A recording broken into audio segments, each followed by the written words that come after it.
6 de la mañana, 43 minutos. Qué rápido estamos avanzando, de verdad. Gracias por acompañarnos en nuestro espacio de Bolivia Decide. Hoy queremos analizar un poco diversas situaciones. Una de las que nos llama la atención es el dato que ha brindado el Tribunal Supremo Electoral con respecto a algunas candidaturas que todavía están siendo revisadas, analizadas.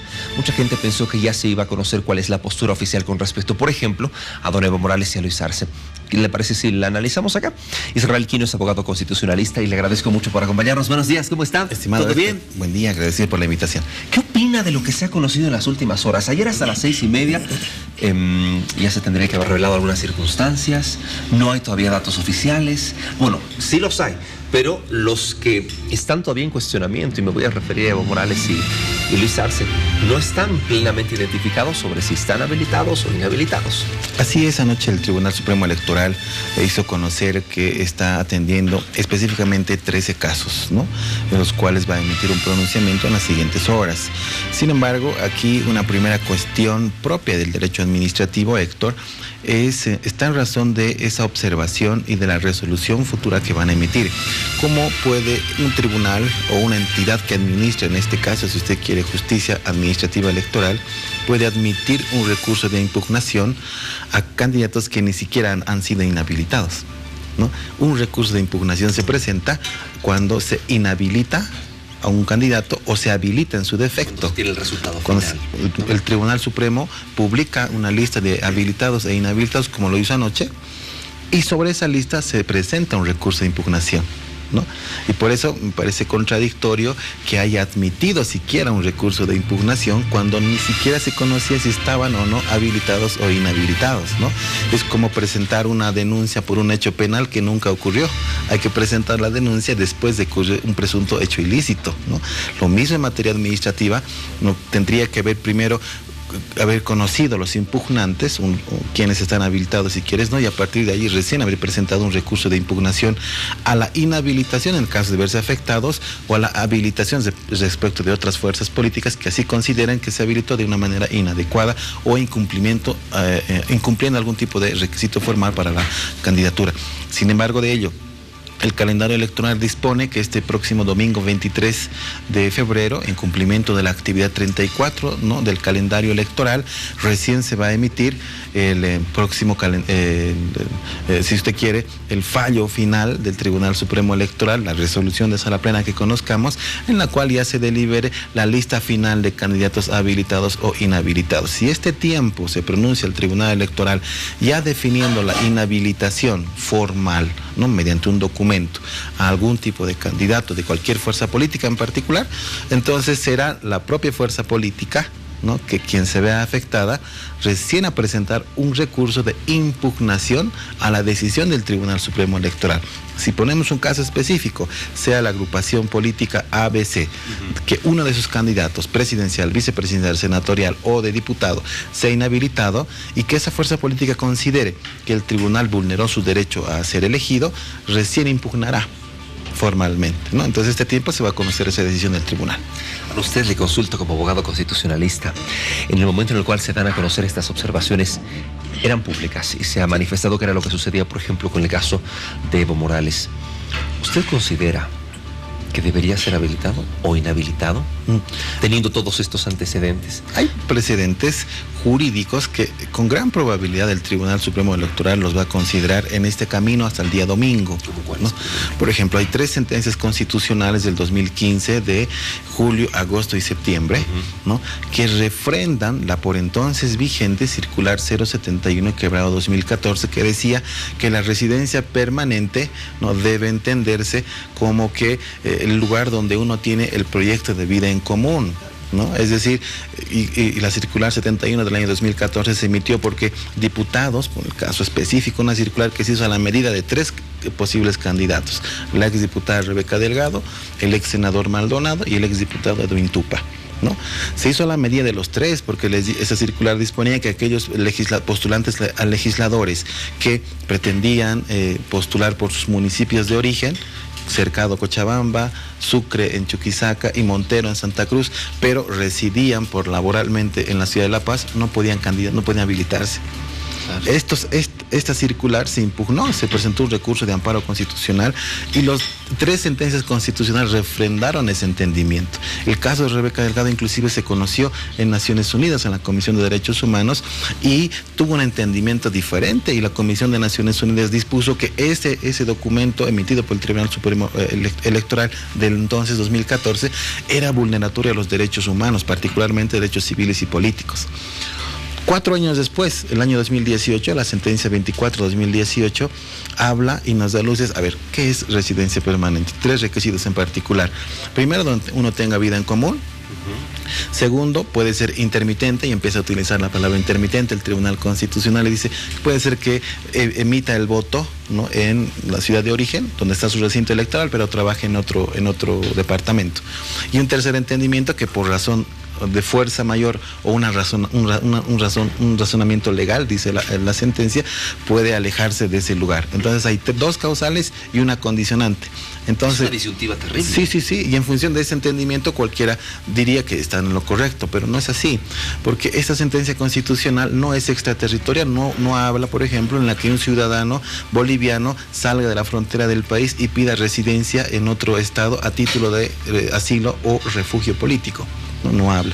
Segundo, que esa sentencia constitucional... un vacío, ¿no? Sí, se dio en un entendimiento de una elección subnacional, es decir, local, ya sea alcaldía o gobernación o asambleístas departamentales. No así una candidatura nacional, ¿no?, para postularse a una candidatura nacional, como es el cargo de un asambleísta nacional. Y tercero, cada caso, una sentencia se emite en función de un caso en particular. Si bien genera jurisprudencia y es vinculante, esto es lo que se tiene que entender. Pero la disposición macro, Héctor, el 149 de la Constitución, que dispone que cualquier ciudadana o ciudadano boliviano que desee candidatear a un cargo de asambleísta nacional debe tener 2 años de permanencia en la circunscripción, ni siquiera en el territorio boliviano, en la circunscripción a la cual postula. En el caso Morales se tendría que haber permanecido en Cochabamba. Hay dos casos específicos, el caso del expresidente Morales y el caso del actual gobernador del departamento de ex prefecto de Tarija, ¿no? Mario Cosío, que es un candidato por la agrupación Creemos, ¿no?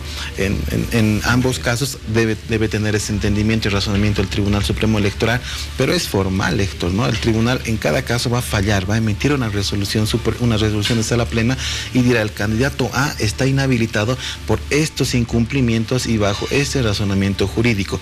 Ese documento va a ser el que va a ser objeto de impugnación, primero ante el mismo Tribunal Supremo Electoral, y les dirá: señores del Tribunal Supremo Electoral, observaron de una manera inadecuada y consideramos que deben reivindicar, ¿no?, su decisión y rectificar el error. Entonces, el Tribunal Supremo Electoral, si considera que los argumentos presentados por él o los afectados son razonables, entonces cambiará de posición, que ya lo hizo en varias anteriores oportunidades. Si se ratifica, solamente queda el recurso de nulidad y este se presenta ante el Tribunal Constitucional. Bueno, con razón están carburando tanto, porque obviamente es una decisión bastante delicada, no solamente el caso de Morales, Arce, Cosío y demás, y de todos aquellos quienes están dentro de esta lista de observados, y que bueno, se los va a conocer en próximas horas, nos imaginamos. Pero yo quiero aprovechar también su presencia para conocer algunas opiniones que la gente ha vertido con respecto a los resultados de la encuesta. Si bien se ha dado a conocer algunas cifras, existen algunas otras que constantemente nosotros estamos presentándole a la población. Le invito a que me acompañe, por favor, a revisar una nota y vamos a ver qué es lo que nos dice la gente con respecto a 3 preguntas puntuales. Pero cada uno tenemos la libertad. Ahora aquí nos están destruyendo, están deshaciendo el país. No digo yo, lo dice el contexto internacional. No nos apoyaremos en la derecha ni en la izquierda. Las discusiones después de los resultados presentados son ahora muy recurrentes. Las opiniones se dividen por los candidatos, por las propuestas y por las decisiones asumidas por quienes ahora desean la silla presidencial. Pero sobre la primera encuesta de intención de voto han existido todavía muchas preguntas que hoy queremos seguir compartiendo con ustedes. Una de estas refiere lo siguiente: ¿confía que el Tribunal Supremo Electoral actual realice unas elecciones transparentes? Según los datos proporcionados por C.S. Mori para Bolivisión, un 26,8% no confía. Un 30% ni confía ni desconfía, mientras que un 40,5% sí confía. Un 2,7% no sabe, no responde. Pero la gente también opina en el día a día. ¿Qué dicen los ciudadanos? Sí, están haciendo buen trabajo. Lo veo medio irregular. Ojalá que sea pues consciente este año, ¿no? Están haciendo un buen trabajo. De la forma más correcta y cristalina. Otra de las preguntas que también ha dado mucho de qué hablar está en torno a doña Yanine Áñez. ¿Usted aprueba o desaprueba que la presidenta se haya presentado como candidata? Según los resultados proporcionados para nuestro medio de comunicación por CS Mori, un 32,5% aprueba esta determinación, mientras que un 65% desaprueba la decisión. Un 2,5% no sabe, no responde, y al igual que en la primera consulta, también buscamos las opiniones de la gente. Yo creo que ha faltado a su palabra, ¿no? Muy mal, a su palabra. Debería esperar un poquito. Yo creo que sí, porque es una mujer que tiene la fuerza suficiente. No me parece bien. Pero la polémica también encierra a Evo Morales, quien decidió presentarse como candidato a senador por Cochabamba. De un total de 2.224 consultados, un 33,8% aprueba, un 63,6% desaprueba y un 2,6% no sabe, no responde. Y como le había manifestado al inicio de esta nota, los números también han despertado en algunos habitantes opiniones encontradas. Evo es Bolivia. No estuviera de acuerdo. Está loco Evo Morales. Es la peor decisión, espero que no la acepten. De aquí en adelante, quien tiene la palabra final es usted. Los números son solo un referente proporcional que de seguro continuarán comentándose en los hogares, las oficinas y en las mismas calles bolivianas. Muy bien, es lo que acabábamos de referirnos con respecto, por ejemplo, al trabajo del Tribunal Supremo Electoral. ¿Usted cómo lo califica? Es interesante la percepción de la ciudadanía, más en particular porque si bien este sondeo se realiza también en la ciudad de La Paz, concentra el principal caudal de voto electoral en todo el país, la sede política. Y es natural también que la gente exprese un probable desacuerdo con la candidatura de la presidenta en transición al ser la sede de gobierno la ciudad de La Paz, ¿no? Y tener cuando menos esos elementos. Sin embargo, las encuestas han generado ya un debate muy interesante, Héctor. Otro de los temas, hablando de postulaciones, Evo Morales otra vez. Hay gente que está discutiendo en la calle y lo hemos visto en esta primera entrevista donde un señor decía, no, yo no estoy de acuerdo. Inmediatamente ingresa el otro en medio de la entrevista que estuvimos realizando y le dice, no, tú no sabes porque Evo realmente ha hecho esto. Entonces, estas discusiones están generando también susceptibilidad, ¿no? Comienzan otra vez a moverse grupos que apoyan a un sector, grupos que apoyan a otro sector. ¿Cuál perspectiva tiene con respecto a estas discusiones? Con el resultado que hizo conocer en Bolivisión el día domingo de esta primera encuesta de intención de voto electoral, una primera conclusión: nadie se rinde, nadie se baja, nadie se cansa y nadie se une, ¿no? Y el efecto de esta dispersión del voto lo hemos visto, ¿no? Y se advierte en la ciudadanía. Sigue considerando que la imagen del expresidente Morales pervive. Y hoy en día, a partir de la encuesta, y es una verdad innegable, Héctor, lo hemos dicho también en Bolivia hace un par de semanas, el movimiento al socialismo es la primera fuerza política del país, independientemente de sus candidatos, ¿no? Como estructura y proyecto político ha generado en esta historia política, electoral, si quieres, de las últimas 3 elecciones, la fuerza que hoy tiene. Disminuida por el presunto hecho de fraude de octubre del año pasado, que quizás ha bajado en 50% su caudal de voto, sí, pero sigue siendo la primera fuerza política. ¿Qué ocurre con los demás candidatos? Entre el resto de postulantes a la presidencia, en mi percepción, se va a definir entre las 3 primeras. El MAS, ¿no?, que va a ir seguramente con la votación y difícilmente va a bajar su caudal de voto. Y la principal pelea va a estar entre Comunidad Ciudadana y Juntos de la actual presidenta en transición. Entre ambos van a generar todas las estrategias de campaña para que uno de los dos, apenas tenga diferencia sustancial respecto del otro, pueda apuntar al balotaje. Lo que sí es probable que ninguna agrupación política gane en primera vuelta. Vamos a experimentar la suerte de balotaje presidencial en nuestro país. ¿Eso significa que hay segunda vuelta? Sí, hay segunda vuelta en esas 3 primeras candidaturas. Esto es prácticamente un hecho, a menos que ocurra un fenómeno transversalmente totalmente opuesto o coyunturalmente fenomenal para que las intenciones de voto varíen, ¿no? Pero allí están, veamos lo que ocurre con el candidato Luis Fernando Camacho, que en La Paz tienen 1%, ¿no? Y en un macro un 8 a 9% en la intención de voto nacional. Creo que es momento de reflexión de los candidatos que ni siquiera están pugnando por los primarios sitiales y que tomen una decisión. Es un momento en el cual creo que los bolivianos debemos elegir bien por qué candidaturas y postulaciones vamos a elegir. Quiero que me reitere lo que me acaba de decir, este lema de nadie se une. ¿Cómo era? Nadie se cansa, nadie se rinde, nadie se baja y nadie se une. ¿Por qué le pido que me repita esto? Porque llegado el momento, en la supuesta acción de que se llegue a una segunda vuelta, quienes son opositores al movimiento al socialismo no les va a quedar de otra que decir, o sea, tenemos que apoyar al que está yendo de segundo. No, nadie va a poder decir, no, yo no lo apoyo porque no me gusta, no quiero, porque el propósito supuestamente después de todas las reuniones y de todo lo que se ha mantenido era mandar un solo frente. No se lo ha conseguido, pero llegado el momento tendría que ser así. Hace un par de semanas se reunían en la ciudad de Santa Cruz los candidatos en el Comité Cívico Héctor y suscribieron un documento, prácticamente un saludo a la bandera, porque los acuerdos están en la ley electoral, ¿no? Pero ninguno se bajó de la carrera electoral.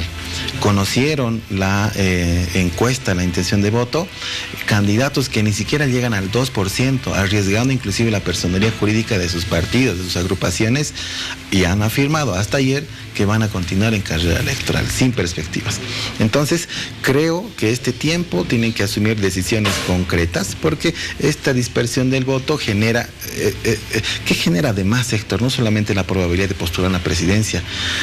La segunda vuelta, cuando ocurra en el país, en la segunda vuelta electoral, solo se define quién gana la presidencia, pero en la primera vuelta ya se va a estructurar la Asamblea Legislativa Plurinacional. Sí. Eso significa que por esta particularidad de la intención de voto vamos a tener una representación plural en la Asamblea, que está bien, ¿no? Es importante también la presencia de minorías, pero quien gobierne, ¿no? Quien gane el balotaje va a tener primero ingobernabilidad legislativa y segundo le va a obligar a pactar a lo que en otro tiempo fue la denominada democracia pactada.